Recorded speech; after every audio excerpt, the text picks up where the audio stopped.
মাই god, এবার নতুন লোকে ঝড় তুলল ঢালিউড কুইন অপু বিশ্বাস। প্রিয় ভিউয়ার্স, এই লোক দেখে কি বলল শাকিব খান? এই বিষয়ে বিস্তারিত জানতে সম্পূর্ণ ভিডিওটি না টেনে দেখতে থাকুন।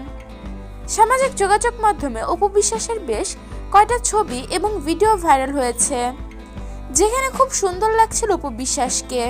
একদম মায়াবী চেহারা, কাজল কালো দুটি চোখ। ভিডিওটিতে দেখা যায় একটা প্রাচীন বাড়িতে গিয়েছিল অপু বিশ্বাস। বাড়িটা ছিল অনেক আগেকার। অপু বিশ্বাসের পরনে ছিল কালো কালারের লং ফ্রক।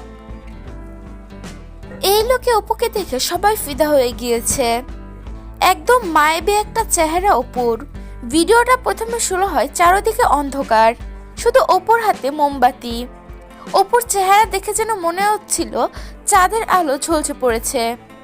এমনই একটি ভিডিও অপু বিশ্বাস তার নিজের ফেসবুক আইডিতে পোস্ট করে তার ক্যাপশনে লিখেছেন, সৌন্দর্য তখনই শুরু হয় যখন তুমি নিজেকে বেছে নাও। এই ভিডিওর কোরিওগ্রাফার ছিল মাহফুজ কাদেরি। এই ড্রেসটা স্পন্সরে ছিল সাফিয়া সাথীর এবং মেকওভার করেছে ফেস বাই সালেহা।